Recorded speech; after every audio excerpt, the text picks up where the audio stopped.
under her rebranded lifestyle label as ever, a move that officially marks her entry into the alcohol industry. But this isn't just another product drop. One joke. That's all it took to unravel years of curated branding. Jon Stewart, with his usual surgical delivery, made a crack about Meghan Markle's Rosé. And in doing so, he popped a balloon that had been inflating since the day she left the palace. It wasn't just a joke about wine, it was a public unmasking. A reminder that when you sell a brand instead of substance, it only takes a single pin to bring it all crashing down.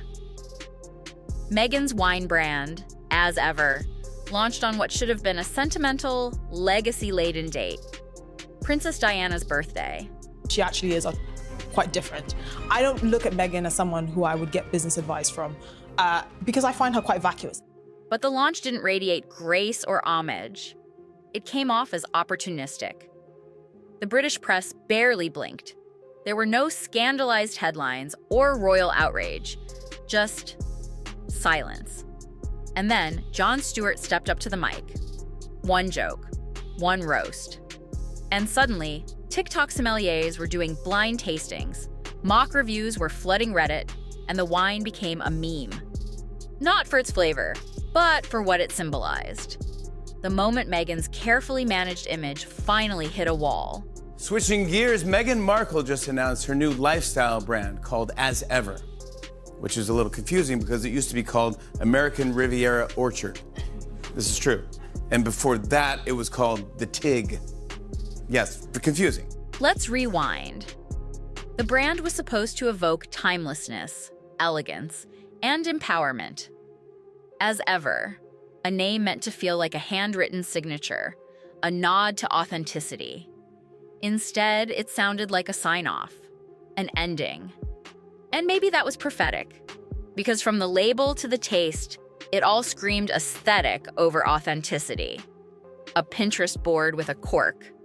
As one reviewer put it tastes like an inspirational quote in a cheap frame. Brutal. Retailers were promised high demand. Meghan's celebrity pull, they were told, would fly bottles off shelves. You see, this is what happens when you bring the first black woman into the royal family. Yeah. She looked at Harry and she's like, you need to get a job. You need a job. You a grown-ass man. You can't still be living in your mama's house, Harry. But when the product hit stores, something odd happened. Nothing. Shelves stayed full.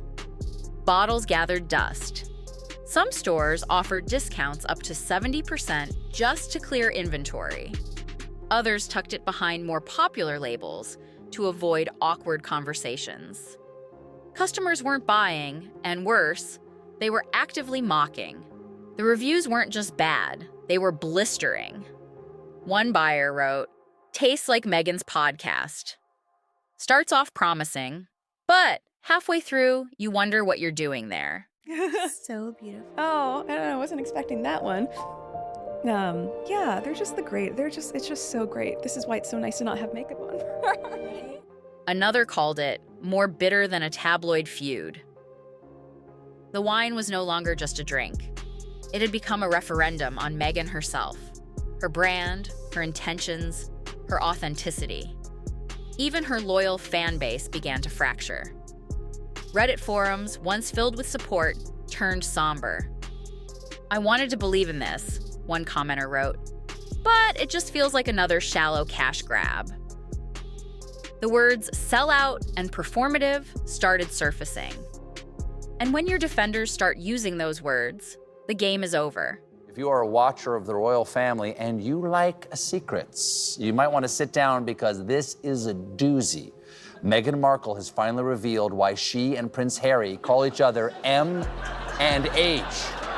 What could it be? A mystery for the ages. Behind closed doors, chaos reportedly reigned. Meghan was said to be furious, not just annoyed, but blindsided. Voice notes, replays of Stewart's segment, frantic texts to friends. "Why didn't anyone stop this?" she allegedly asked. But the answer was simple. No one wanted to tell her the wine wasn't good, just like no one wanted to say the branding wasn't working. Because with Meghan, the brand is the product. And now, both were cracking. Even Harry, usually her most visible supporter, seemed distant. Meghan Markle, wow. As ever, the relaunch was a bigger disaster than anyone could have envisaged. Insiders claimed he had reservations about the launch timing, that he sensed the backlash coming. And when it finally hit, he stayed quiet. Not out of disloyalty, but self-preservation. The collapse of As Ever isn't an isolated failure. It's part of a pattern. Spotify deal, dead. Netflix docuseries, lukewarm. Archetypes, forgotten. Her American Riviera Orchard brand, confused and half-baked. Each venture follows the same formula. High-gloss aesthetics, vague empowerment buzzwords, emotionally charged rollout. And then, nothing. And I used to not like Meghan Markle, but now I'm a fan. I don't know. I think she's funny. I think every time she drops one of these archetype podcasts, she sounds very breathy and she sounds like an actress. And we know that rather than her talking about something awesome that happened in her life, because her life is pretty awesome. But the real tipping point wasn't just the product. It was the timing. Releasing your first alcohol product on the birthday of your late mother-in-law, Princess Diana, a woman whose memory your husband holds sacred, raised eyebrows even among fans. Whether intentional or clueless, it looked exploitative, like yet another attempt to borrow Diana's legacy for clicks and sales, a risk that backfired loudly. And then came the legal murmurs, whispers of cease and desist letters, threats to small influencers who posted honest reviews, retailers pulling signage, Meghan's team scrambling to scrub old tweets and rewrite taglines. All of it too little, too late. Because once your brand becomes a meme, it's over. She knows she's been rumbled. Oh, 100%. Because if you actually look at the time that she recorded that, because she shows it on the second phone, it's 8:42. Her brand launched, or the new products launched at 8 o'clock around. You can't PR spin your way out of a punchline. Even Hollywood turned silent. No shout-outs from Oprah. No praise from Reese or Mindy. Not even a pity post from Jessica Mulroney.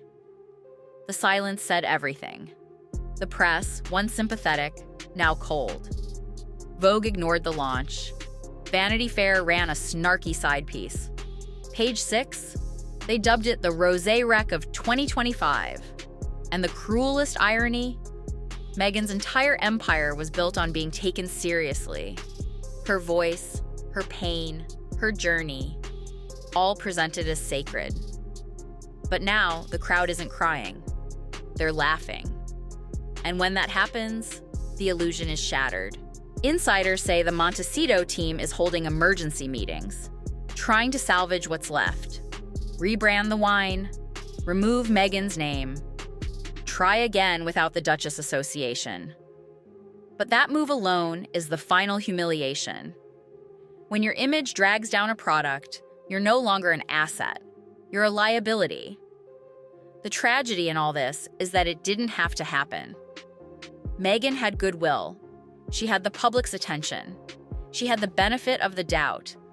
But instead of grounding her ventures in sincerity or depth, she leaned into the performance.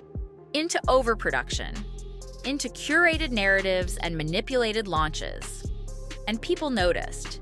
They felt sold to, manipulated, told to buy not a product, but a story they no longer believed. One PR expert summed it up best. Meghan built a brand on sincerity, but she delivers like a politician.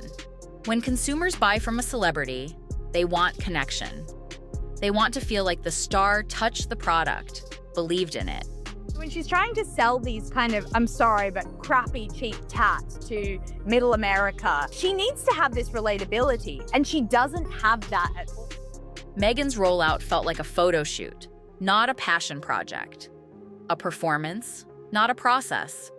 And now, the consequences are stacking, financially, reputationally, culturally.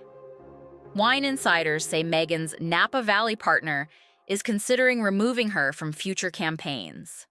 Some even want to repackage the wine under a different name altogether. Imagine that, erasing the very name that was supposed to sell the product. This isn't just a failed wine. It's the symbol of a failed strategy. Meghan tried to build a brand on emotion, but forgot the ingredient that matters most: trust. And once that's gone, it doesn't matter how pretty the bottle is. No one's buying.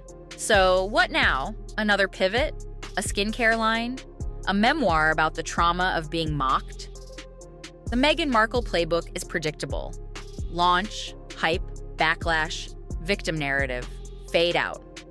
But this time, people aren't just tired. They're done. Jon Stewart didn't destroy as ever.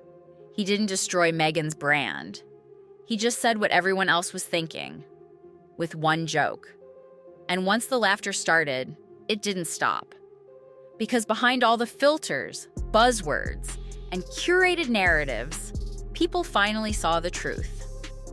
The wine wasn't the only thing watered down. So was the act.